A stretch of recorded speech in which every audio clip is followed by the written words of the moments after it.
Lingkungan fisik mencangkup faktor-faktor yang bersifat material, geografis, dan kondisi yang nyata di sekitar organisasi atau wilayah. Yang pertama, kondisi geografis merujuk pada lokasi, topografi, iklim, dan letak geografis suatu wilayah yang memengaruhi aktivitas sosial, ekonomi, dan politik. Contohnya, wilayah pegunungan yang sulit diakses mempengaruhi distribusi barang.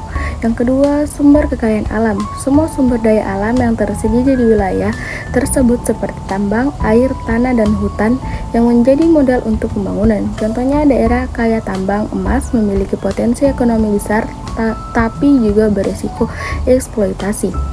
Yang ketiga, kondisi demografi. Berhubung dengan jumlah kepadatan distribusi dan kualitas penduduk. Contohnya, wilayah dengan populasi muda yang besar memiliki potensi tenaga kerja produktif. Yang keempat, lingkungan sosial mencangkup hubungan antar individu, kelompok, dan komunitas yang mempengaruhi kehidupan masyarakat. Contohnya, solidaritas sosial yang kuat mendukung pembangunan berbasis masyarakat. Yang kelima, lingkungan politik. Stabilitas dan kebijakan politik yang mempengaruhi pembangunan dan pengambilan keputusan. Contohnya, stabilitas politik mendukung iklim investasi yang kondusif. Yang keenam, lingkungan sosial budaya. Adat istiadat, tradisi, dan nilai-nilai yang dianut masyarakat setempat. Contohnya, budaya gotong royong mempengaruhi pola pembangunan infrastruktur desa. Yang ketujuh, lingkungan pertahanan dan keamanan. Kondisi keamanan dan sistem pertahanan yang melindungi wilayah dari ancaman internal maupun eksternal. Contohnya, wilayah yang aman menarik lebih baik investor. Lingkungan sosial mencangkup aspek yang mempengaruhi interaksi antara individu dan kelompok dalam masyarakat. Yang pertama, lingkungan politik.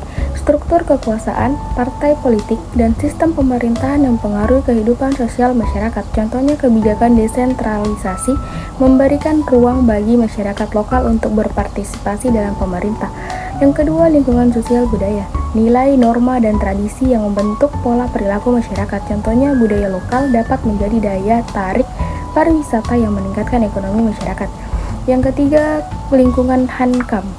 Sistem keamanan dan pertahanan yang menciptakan stabilitas sosial. Contohnya, kehadiran aparat keamanan yang baik meningkatkan rasa aman masyarakat. Yang keempat, lingkungan hukum. Aturan, regulasi, dan sistem peradilan yang mengatur kehidupan masyarakat. Contohnya, penegakan hukum yang adil meningkatkan kepercayaan masyarakat terhadap pemerintah.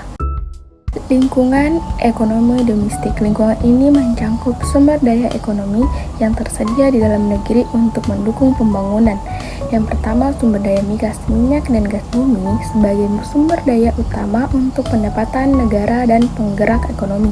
Contohnya, ekspor gas alam cair memberikan kontribusi besar terhadap devisa negara.